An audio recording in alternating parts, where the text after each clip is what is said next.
Bienvenue dans cette nouvelle vidéo. Aujourd'hui, nous allons voir comment construire un cours de formation en 5 étapes. Alors, première étape, ici, nous allons voir qu'il est quand même important de connaître le type de public visé, c'est-à-dire le public auquel on va s'adresser, parce qu'il va déterminer en fonction du niveau du public et du contenu une adéquation entre ce que vous allez proposer et l'attente du public. Donc c'est très important de déterminer donc ce type de public auquel vous allez vous adresser. Ensuite, on va voir qu'il est important de définir l'objectif pédagogique en sachant qu'il peut y en avoir plusieurs. Parce que l'objectif pédagogique, c'est le but à atteindre à la fin de la formation, ce que devront avoir appris les stagiaires à l'issue de la formation. Ensuite, on aura comment créer son plan en fonction des objectifs pédagogiques. Donc le plan de formation, c'est le programme. On verra ensuite comment rassembler et organiser sa matière pour rédiger sa formation, pour construire son cours de formation. Et on va le faire en suivant le plan. Puisque si vous ne faites pas de plan, vous allez partir dans tous les sens et au bout d'un moment, vous allez vous décourager puisque vous n'aurez pas de trame. Il est donc très important, à la troisième étape, de créer son plan avant de commencer à faire ses recherches. Et enfin, une fois que vous aurez donc rassemblé et organisé toute votre matière pour créer votre cours, vous pourrez commencer à créer votre cours. Donc c'est parti pour la première étape. Alors connaître le type de public visé, ce qu'il faut savoir c'est que pour un même sujet, vous pouvez vous adresser à des publics différents, ne serait-ce que par leur niveau. Donc tout dépend comment vous allez vous l'annoncer. C'est vous qui pouvez décider à qui vous vous adressez, mais à ce moment-là, il va falloir l'annoncer avant de commencer votre formation. Pourquoi? Parce que seules les personnes qui se sentiront concernées suivront votre cours. Sinon, vous allez vous exposer à des gens qui risquent d'être déçus. Donc par exemple, si vous survolez un sujet, il est évident que des personnes qui souhaitent avoir quelque chose de pointu vont se désintéresser de votre cours. A l'inverse, si vous abordez un sujet avec un niveau d'expert, les gens qui souhaitent juste avoir une connaissance générale, eux aussi vont s'enlacer à leur tour. Donc c'est très important de savoir à qui vous vous adressez.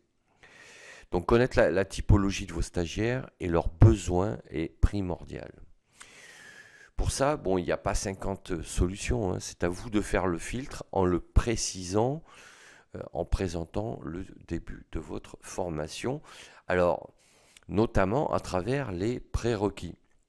Les prérequis, s'il y en a, hein, parce que ce n'est pas une obligation, mais s'il y a des prérequis pour intégrer votre cours et suivre votre formation, il faut lister à quoi ils correspondent. D'accord? Donc pour rappel, un prérequis, ça peut correspondre à un certain niveau ou posséder certaines connaissances qui vont faire que les gens vont pouvoir comprendre ce que vous leur dispensez comme formation. Donc les prérequis vont conditionner la compréhension du cours. Sans ces prérequis, les stagiaires auront des difficultés à suivre et risquent d'échouer, surtout s'il y a une évaluation à la fin de la formation. C'est donc un point très important à prendre en compte. Sinon, le stagiaire sera déçu, voire mécontent, et vous aussi, puisque vous aurez des retours négatifs et vous ne comprendrez pas pourquoi cette formation n'a pas plu, alors que vous y avez mis toute votre âme et tout votre cœur pour la faire. Et que de plus, si vous êtes un expert, vous allez encore moins comprendre puisque vous maîtrisez le sujet. Mais voilà, le problème, c'est que vous serez adressé à des gens qui ne correspondent pas au contenu que vous proposez. Donc le prérequis, très important aussi à annoncer. Ensuite, définir son objectif pédagogique. L'objectif pédagogique, c'est ce que devra savoir faire ou avoir appris le stagiaire à l'issue de la formation.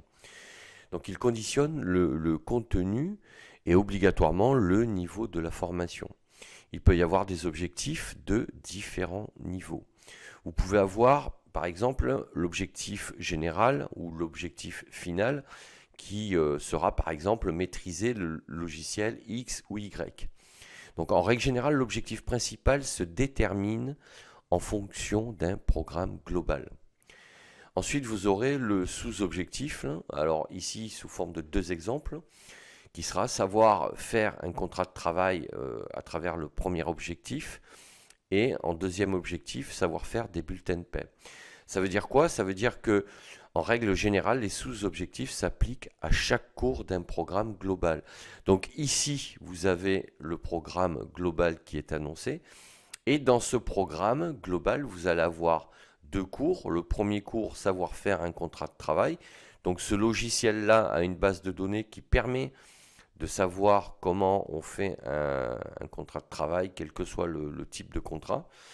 Et ensuite, le deuxième cours permet de faire des bulletins de paie, par exemple. Donc c'est un exemple. Après ça, c'est valable dans tous les domaines. Donc l'objectif principal, ça sera maîtriser le logiciel X ou Y.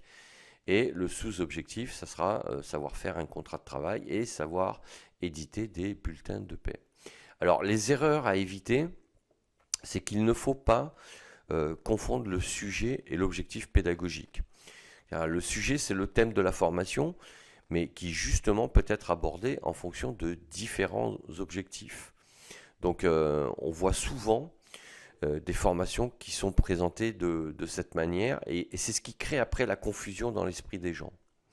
Dans ce cours ou cette formation, nous allons voir comment fonctionne ce logiciel et comment l'utiliser. Donc là, on voit qu'on va apprendre à utiliser un logiciel et on va voir donc forcément comment il fonctionne, mais on ne connaît pas vraiment l'objectif de la formation. Puisque peut-être que ce logiciel ici, si je reviens en arrière, peut-être que ce logiciel-là, il permet d'apprendre d'autres choses ici. Il permet de proposer par exemple 5, 6, 7, 10 cours. Et que dans cette formation, on va en voir que 2 ici. Donc c'est très important de préciser les fonctionnalités et l'objectif que l'on va atteindre après l'issue de la formation. Donc c'est pour ça que lorsque l'on annonce un sujet, il ne faut pas le confondre avec les objectifs pédagogiques. D'accord? Donc pendant le déroulement du cours, on assiste à une présentation du logiciel sans savoir le pourquoi et le comment.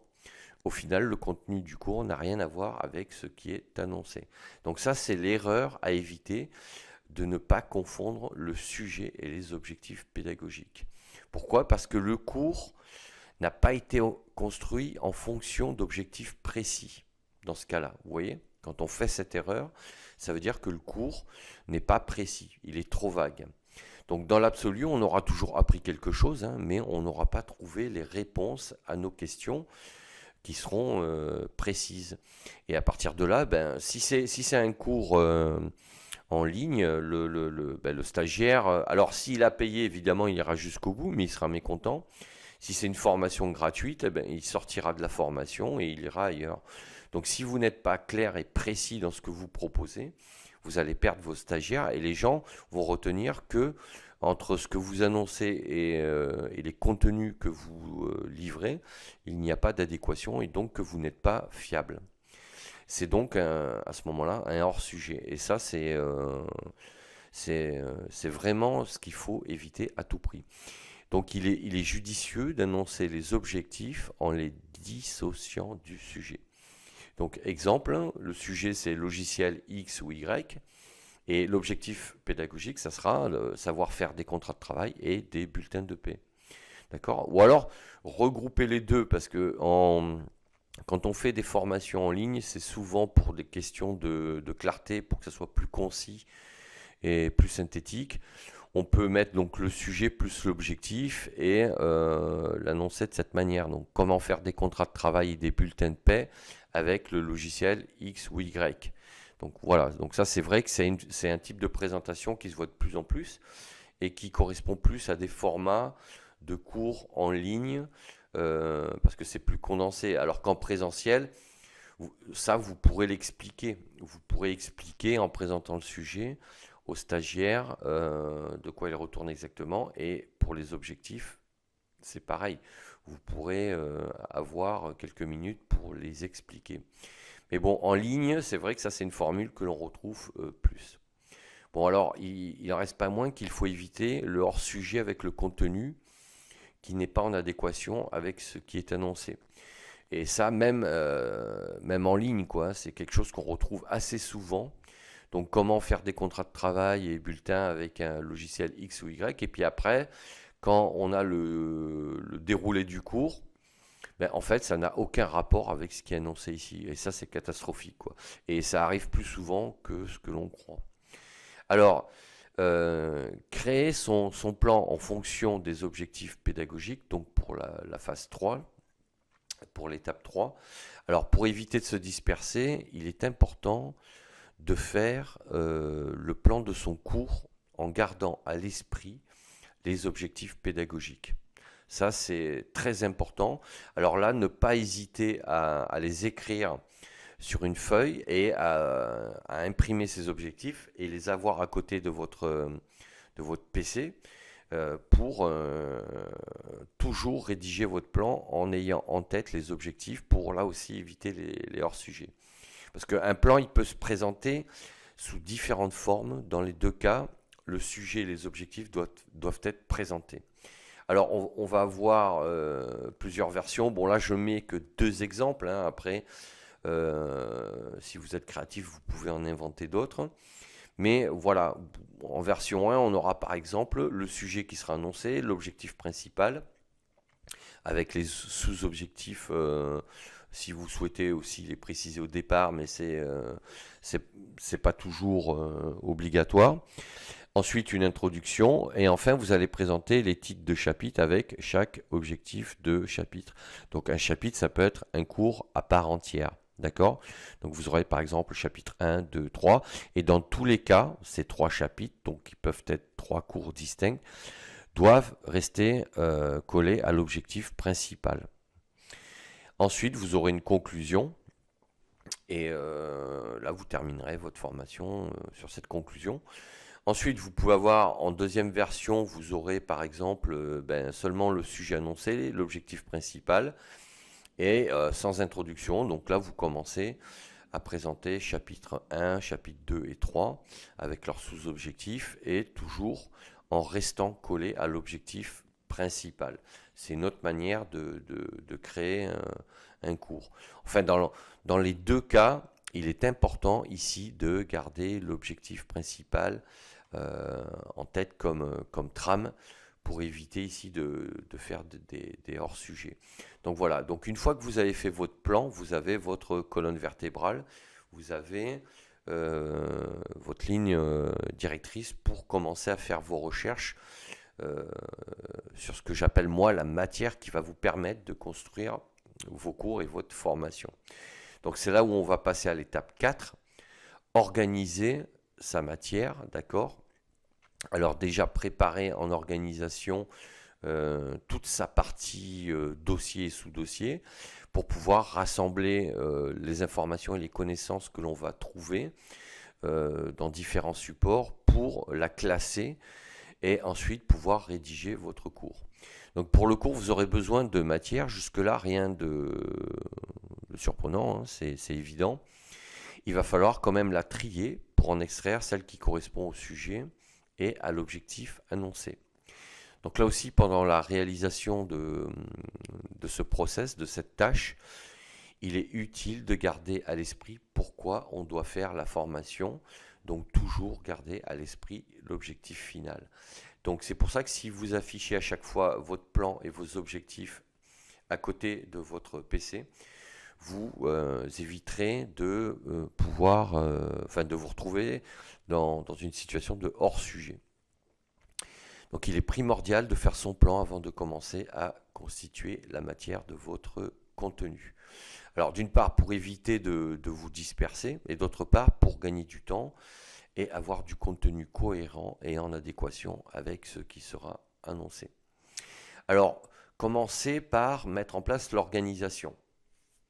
Donc l'organisation, c'est quoi? C'est le classement de vos informations récoltées pour qu'elles soient triées de manière structurée pour vous faire gagner du temps et être plus efficient, c'est-à-dire avec le moins d'efforts possible, pouvoir produire le plus possible.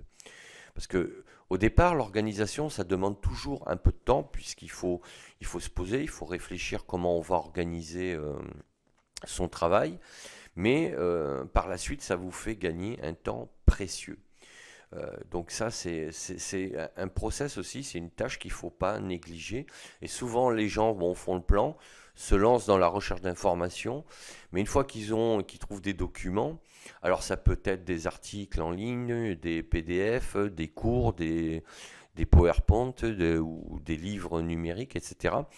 Mais ils les stockent comme ça en vrac. Mais après, quand vous mettez tous vos documents en vrac, c'est compliqué quand vous en aurez besoin pour écrire justement vos chapitres, vous allez passer les 2 tiers de votre temps à rechercher les informations. Alors que si c'est bien classé, vous allez gagner un temps précieux. Donc il ne faut pas hésiter à créer ces dossiers de la manière suivante. Si par exemple vous avez donc 3 chapitres à construire, vous allez créer un dossier chapitre 1, chapitre 2, chapitre 3. Alors ça peut être cours 1, cours 2 ou cours 3, hein. Ça c'est en fonction de vous, comment vous souhaitez vous organiser. Et ensuite vous allez créer des sous-dossiers. Donc exemple dans le chapitre 1, vous créez des sous-dossiers avec cours chapitre 1, archives, chapitre 1, illustration, chapitre 1, matière, chapitre 1. D'accord?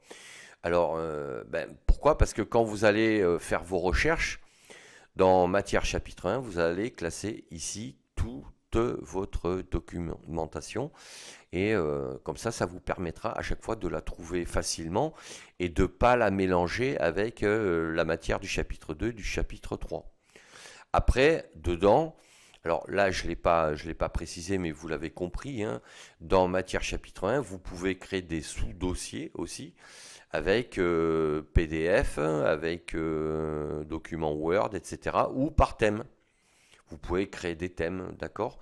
Et comme ça, votre tri sera encore plus affiné, vous gagnerez encore plus de temps. Après, voilà, donc plus vous êtes structuré, et plus ça ira vite par la suite. Donc les illustrations, ça sera toutes les images, vidéos que vous allez utiliser dans vos cours, ici donc votre cours, et les archives, c'est une fois que vous aurez terminé votre cours, vous allez classer toutes les matières utilisées. Pourquoi? Parce que peut-être que ici, vous allez utiliser sur 5 documents, vous allez finalement en utiliser que 2 ou 3, et c'est cela que vous allez classer par la suite.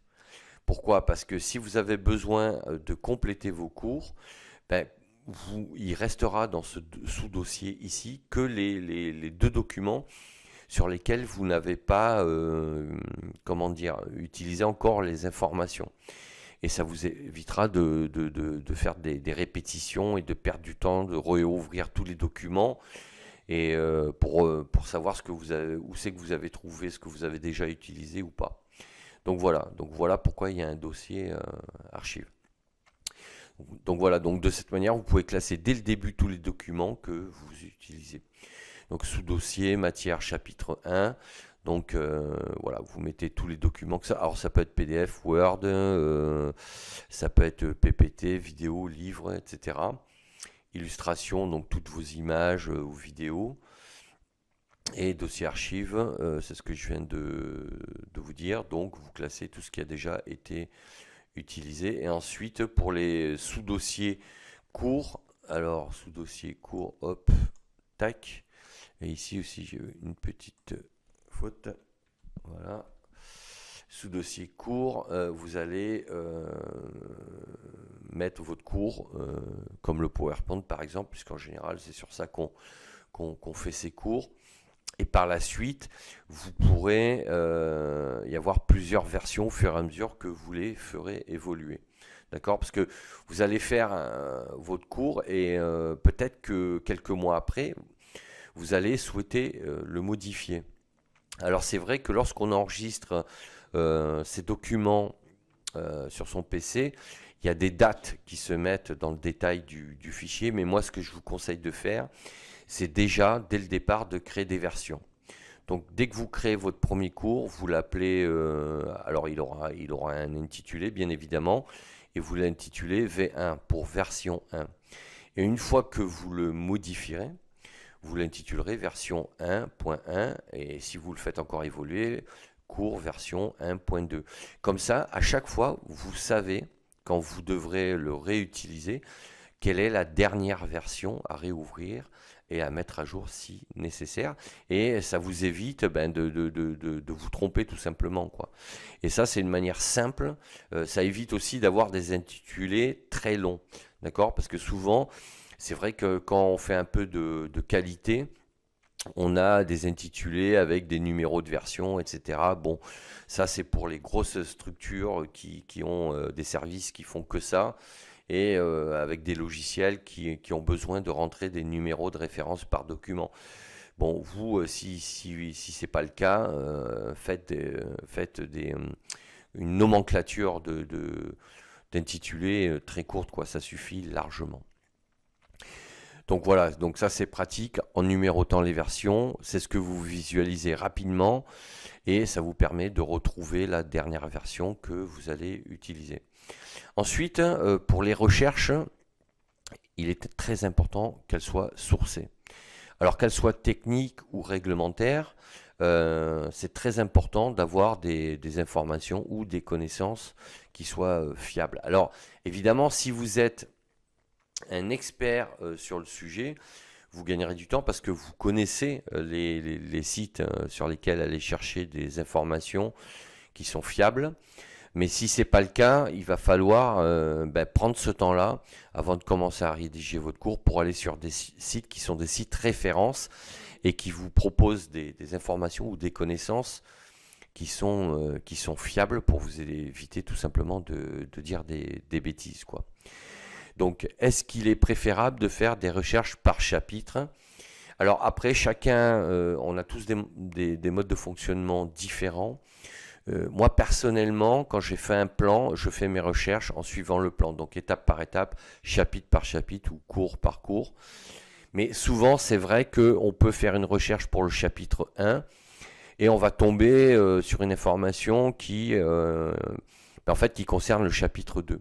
Alors c'est dommage de perdre cette documentation. À partir de là, moi ce que je fais, c'est que je l'enregistre de suite et c'est pour ça que c'est important d'avoir créé avant, donc je reviens en arrière, d'avoir créé en avant vos dossiers et vos sous-dossiers. Comme ça, vous pouvez le classer et quand vous attaquerez le chapitre 2, vous avez déjà de la matière. Voilà, ça c'est quelque chose quand on fait des recherches qui arrive même quasiment tout le temps. Donc oui, faire étape par étape, mais quand vous tombez sur quelque chose qui peut vous servir par la suite, si vous avez déjà préparé vos dossiers et sous-dossiers de classement, classez-le, c'est un clic droit, enregistrer sous. Et par contre, ne commencez pas, alors vous allez lire en diagonale, hein, effectivement, pour voir de quoi le sujet parle, mais ne perdez pas votre temps non plus pour vous disperser et sortir de votre objectif qui est de trouver des informations sur le premier chapitre. Alors, astuce pour les sujets qui demandent des mises à jour. Alors ça, c'est quand on a des cours sur des formations qui sont souvent réglementaires, qui font référence donc à des textes de loi et qui évoluent régulièrement, voire en permanence. À partir de là, il est judicieux de construire votre cours en 2 parties pour vous éviter de tout refaire à chaque fois. Alors l'idée c'est simple, hein, c'est d'avoir une première partie de cours que vous pouvez intituler généralité avec les grands principes et fondamentaux de votre matière. Pourquoi? Parce que les généralités, principes et fondamentaux bougent rarement. D'accord? Donc là, on est dans le cas où la réglementation ne remet pas en cause ces fondamentaux, mais en général, c'est le cas, puisqu'un principe sur une règle, il bouge pas, quoi. Donc en abordant ces sujets dans la première partie de votre cours, vous vous assurez d'avoir une grande partie du cours qui ne bougera pas dans le temps. Et si vous avez des mises à jour à faire, à ce moment-là, vous créez une deuxième partie de cours qui sera la partie spécifique. Et c'est dans cette partie de cours que vous intégrez tout ce qui est susceptible d'évoluer régulièrement. Comme ça, à chaque fois que vous avez à faire des modifications, vous ne modifiez qu'une partie de votre cours. Alors évidemment, votre cours là, il sera découpé en deux parties. Enfin, moi, je vous le conseille parce que quand on ouvre un PowerPoint, c'est plus facile de gérer des blocs séparés à ce moment-là, quoi. Voilà, donc ça c'est une petite astuce, mais j'ai rencontré beaucoup de formateurs qui ne faisaient pas ça et qui à chaque fois étaient obligés de tout modifier. Alors quand vous avez des cours avec plusieurs centaines de slides, on y passe un temps infini. Alors que là, si par exemple vous avez 50 slides dans cette partie-là et 40 ici, à chaque fois vous ne touchez que 40 slides. C'est quand même pas négligeable en gain de temps. Donc voilà, vous perdez moins de temps à tout refaire à chaque fois que vous devez faire des mises à jour. Alors l'erreur à éviter, souvent lorsqu'on rassemble de la matière pour construire un cours, on peut rapidement être intéressé par du contenu à titre personnel, mais qui ne sera pas utile dans le cours que l'on doit faire. C'est pour cette raison-là qu'il est très important de rester concentré et d'avoir le plan à côté de soi pour à chaque fois le visualiser et y revenir en permanence pour se tenir à l'objectif que vous vous êtes donné pour le faire dans la journée ou sur plusieurs journées ou dans la semaine, quoi. Alors maintenant, nous allons voir la 5e étape qui consiste justement à commencer à créer son cours. Alors que maintenant que vous avez de la matière, du contenu, qu'elle est classée, vous allez pouvoir commencer à créer votre cours. Alors pour le support de votre choix, c'est assez variable. Là aujourd'hui, bon, comme je vous l'ai déjà dit, mais c'est volontaire, hein, c'est pour montrer qu'on peut utiliser autre chose que PowerPoint. Je le fais sur Word. Mais bon, c'est vrai que PowerPoint reste quand même l'outil le plus utilisé parce qu'il est très pratique, notamment en mode projection. D'accord? C'est l'outil vraiment le plus adapté. Alors que ce soit pour un cours ou une simple présentation comme aujourd'hui d'ailleurs. Et voilà, donc là, après c'est à vous de voir en fonction de votre besoin, de ce que vous souhaitez utiliser. Alors, ce qui est important quand même, c'est la structure du cours sur le principe. Il faudra suivre là aussi le format du plan que vous aurez choisi. Donc version 1 ou version 2. Donc pour rappel, hein, soit vous mettez une intro, vous mettez vos chapitres et une conclusion, soit vous affichez essentiellement des chapitres ou des cours hein, sans intro et sans conclusion. Mais dans tous les cas, ce qui est important, c'est la structure des diapositives. Donc là, évidemment, si on utilise PowerPoint, c'est d'autant plus important que le stagiaire retient les informations qu'il lit. Alors, afficher sur une diapositive une seule information permet au stagiaire de mieux enregistrer cette information ou cette connaissance et la structure du cours. Donc il enregistre dans sa mémoire, dans un premier temps, à court terme, cette information et ces informations-là, elles se structurent automatiquement dans son cerveau. Donc c'est très important de pouvoir le faire. Alors, je ne dis pas de le faire systématiquement parce que ça fait créer des slides en plus, mais si vous pouvez le faire, c'est beaucoup mieux. Donc exemple ici pour la présentation de ma formation Padawan, avant de décrire le détail du cours, j'ai fait un slide avec présentation de la formation, d'accord? Avec une présentation classique, il est préférable donc d'avoir des diapositives qui sont aérées pour éviter justement qu'elles soient surchargées et de les rendre indigestes et lisibles. Alors, exemple de diapositive de présentation pour ma formation Padawan. Donc, on voit ici que je reprends le titre, présentation de la formation, comme ici. Et les stagiaires ont déjà enregistré qu'ils vont aborder ce thème-là. Donc là, je reprends ce titre-là et je décris en quelques points la formation, d'accord? Donc comme c'est une présentation de la formation, j'explique que on va parler de qui est concerné dans cette formation, quels sont les objectifs finaux, quels sont les objectifs pédagogiques, le contenu du programme et les modalités pédagogiques. Donc là, les stagiaires ou votre audience, si c'est une présentation, enregistre le plan. D'accord? Et ça, c'est très important parce que quelqu'un qui comprend ce qu'il va voir sera beaucoup plus attentionné et concentré sur ce que vous allez lui expliquer par la suite. Alors, un autre exemple, un autre slide. Donc j'avais bien évidemment fait un slide qui expliquait prérequis de la formation. Et là, donc je reprends le titre prérequis de la formation et j'explique que cette formation, justement, ne nécessite pas de prérequis particuliers avec une petite illustration. Alors là aussi, l'utilisation des illustrations, c'est sympa, mais bon, essayez toujours faut toujours rester simple parce qu'après, il faut que l'illustration, justement, illustre bien le contenu quoi, du slide, quoi, hein. Donc à utiliser, mais avec précaution. Donc là, afficher le titre du chapitre sur toutes les diapositives.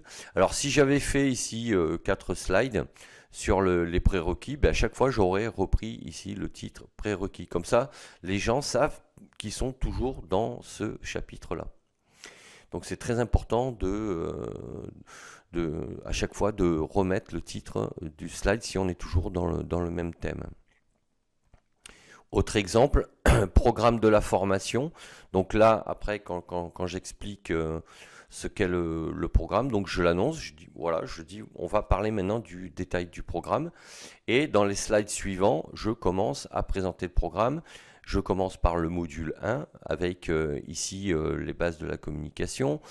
Donc je déroule au fur et à mesure. Alors là, c'est une présentation pour vous expliquer justement comment on fait. Donc il n'y a pas de défilement progressif, hein. C'est pas le but. Mais donc sous forme de slide, ça apparaît au fur et à mesure. J'explique donc le contenu de ce module. Et comme pour laisser chaque diapositive assez aérée, je l'ai découpé sur 2 slides. Et à chaque fois, je reprends ici, donc en bas, module 1, suite, et je liste là aussi les autres thèmes. Et ça me permet à chaque fois, en reprenant ici le titre, programme de la formation, de faire comprendre que l'on est toujours dans l'explication du programme. Et comme dans la formation, il y a 4 modules, à chaque fois, je laisse le titre. Et les gens enregistrent cette information.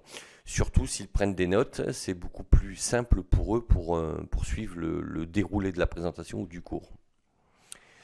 Alors ensuite, nous allons voir les commentaires. Alors les commentaires Alors ce qu'il faut savoir, c'est que PowerPoint, dans la version antérieure de 2016, affiche commentaires dans ses paramètres. Et aujourd'hui, il affiche notes. Voilà, bon, c'est juste un détail, mais voilà, je l'ai précisé parce que si vous souhaitez utiliser PowerPoint, pour pas que vous soyez perdu, que vous trouviez à chaque fois sur quel bouton appuyer et cliquer pour pouvoir faire vos commentaires, qui aujourd'hui s'appellent des notes. Alors, les commentaires sont toutes les informations que vous souhaitez noter en off pour vous. C'est-à-dire qu'il n'y a que vous qui les verrez. En aucun cas, enfin vous pouvez le faire, après il n'y a rien de secret, mais j'allais dire quand c'est plus pour vous un pense-bête pour vous raccrocher dessus, pour pouvoir faire vos présentations si jamais vous avez besoin de garder le fil conducteur de votre présentation. Et ils sont affichables en règle générale sous la diapositive. Donc ici, avec votre curseur, ici vous cliquez sur, il y a un trait, alors qu'on ne voit pas parce que j'ai mis un cadre rouge, mais un trait, vous cliquez, vous laissez appuyer, puis vous pouvez l'agrandir ou le réduire en fonction. Et là, ici, vous pouvez commencer à saisir vos notes et vos commentaires qui vous serviront pour en faire votre présentation, sachant que il n'y a que vous qui les verrez, mais nous allons voir comment justement. Alors en projection, quand vous projetez vos diapositives, vous utilisez soit un vidéoprojecteur, soit un écran plat TV. Donc ça c'est le support. Donc vous allez connecter votre PC à un vidéoprojecteur. ou un écran plat télé. Et vous allez avoir donc l'écran pour votre audience, vos stagiaires, et vous pourrez suivre ce que vous présentez sur votre PC. Alors vous appuierez également sur ce que voient les stagiaires, mais si vous avez besoin de vos notes, vous devrez vous rapprocher de votre PC pour voir vos commentaires et les masquer donc à votre audience, en sachant que vous avez deux options pour ça. Alors la première option, c'est de projeter sans visualiser vos commentaires sur le PC. À ce moment-là, vous serez obligé de les imprimer. Donc pour les imprimer, c'est très simple. Vous avez votre PowerPoint de présentation de cours qui est ouvert. Vous allez dans Imprimer ici. Et dans Imprimer, vous allez ici cliquer sur cette partie. Vous allez afficher vos choix et vous allez sélectionner Page de notes. D'accord ? Et une fois que vous allez sélectionner Page de notes, vous allez pouvoir imprimer, donc ça se présentera sous forme de format A4. Vous allez avoir juste vos slides qui seront réduits et vous aurez tous les commentaires qui seront affichés. Et vous pouvez à ce moment-là les avoir sur votre bureau et tourner les pages au fur et à mesure de vos besoins. Donc vous voyez, c'est pas très compliqué. Alors un point important, sélectionnez bien votre choix d'imprimer toutes les diapositives avec les commentaires ou seulement certaines diapositives. C'est-à-dire qu'ici, quand en bas, là, vous avez sélectionné, si vous voulez imprimer les notes ou d'autres informations, n'oubliez pas ici de sélectionner ce que vous voulez imprimer. Parce que si vous laissez comme c'est affiché, vous allez tout imprimer. Si vous voulez juste imprimer quelques commentaires, il va falloir sélectionner en cliquant ici, vous allez rentrer les pages que vous voulez imprimer seulement et ça apparaît de cette manière. On le voit ici, donc vous allez avoir votre slide et ici vous allez avoir tous les commentaires qui s'affichent dessous. D'accord ? Option 2, visualisez vos commentaires sans les montrer à votre audience en mode présentateur. C'est-à-dire que là, ce qui est affiché sur le mur grâce à votre vidéoprojecteur ou sur l'écran de télé, les stagiaires ou votre audience ne voient pas les commentaires, il n'y a que vous qui les voyez sur votre PC. Mais pour les voir, il faut que vous alliez dans l'onglet diaporama ici et vous assurez que la case utiliser le mode présentateur ici est cochée. D'accord ? Et une fois que c'est coché, vous pourrez utiliser ce procédé. Donc ça vous permet d'afficher sur un autre écran votre PowerPoint sans montrer vos commentaires. Alors après, il y a une petite manip à faire parce que pour afficher sur un double écran sur Windows, vous devez appuyer sur la touche clavier Windows en la maintenant enfoncée et taper sur P. Alors la touche Windows, elle ressemble à ça, hein. Donc ici, vous appuyez sur cette touche, vous laissez appuyer et en même temps vous appuyez sur P, sur la lettre P de votre clavier et vous avez cette fenêtre qui va s'ouvrir ici sur la droite et vous allez sélectionner étendre. Donc en sélectionnant ce mode-là, vous allez pouvoir avoir ce que vous présentez qui s'affiche sur votre PC et en même temps sur un mur grâce à un vidéoprojecteur, soit sur un écran télé. Et là, vous pourrez, sur votre PC, visualiser ce que les gens voient, mais en plus, vous aurez vos commentaires, mais eux ne le verront pas. D'accord ? Et là, vous pouvez donc dérouler votre diaporama en utilisant vos commentaires sans que votre audience ne le voie. Oh. Donc, en résumé, la création de cours passe obligatoirement par un minimum d'organisation au préalable, au risque de partir dans tous les sens et de se démotiver. N'oublions pas que la motivation, elle se fait justement en visualisant l'avancement de ce que l'on fait. Si vous tournez en rond, que vous brassez de l'air parce que vous n'êtes pas organisé, vous allez vous décourager et vous allez voilà, vous risquez de faire un cours qui ne sera pas du tout structuré, vous serez fatigué, vous y passerez beaucoup d'énergie et vous risquez de ne pas être très productif. Donc l'idée en vous organisant, c'est justement de voir que étape par étape, vous allez avancer. Mais ça demande de la concentration et de s'y tenir au fur et à mesure. Donc c'est pour ça qu'il est important d'imprimer les objectifs pédagogiques, d'imprimer votre plan de formation, votre programme, et de le mettre à côté de votre PC avant de commencer à rédiger votre cours pour ne pas perdre le fil conducteur au fur et à mesure. Donc avoir une bonne organisation, ça prend un peu de temps au départ, c'est sûr, hein, c'est souvent, ça représente même parfois jusqu'à un tiers du temps global, hein, avec la rédaction du cours, mais c'est incontournable si on veut par la suite, et surtout, alors gagner du temps, mais surtout avoir après un cours structuré. Donc voilà pour comment rédiger un cours en 5 étapes. Alors je ferai d'autres vidéos en faisant des focus sur certains points, mais n'hésitez pas à me dire en commentaire si ça a pu vous aider, vous apporter quelque chose, à vous abonner à la chaîne, à mettre un pouce bleu vers le haut. Donc sachez que vous pouvez également télécharger gratuitement et librement mon guide comment transformer sa vie et trouver sa voie, et mon livre Accomplissez-vous. Je vous mets les 2 liens dans la description sous la vidéo. Et je vous mets également le lien pour commander mon livre, le développement personnel, les 3 piliers, si vous le souhaitez. Il ne me reste plus qu'à vous dire à bientôt pour d'autres sujets. Et d'ici là, portez-vous bien. Ciao, ciao.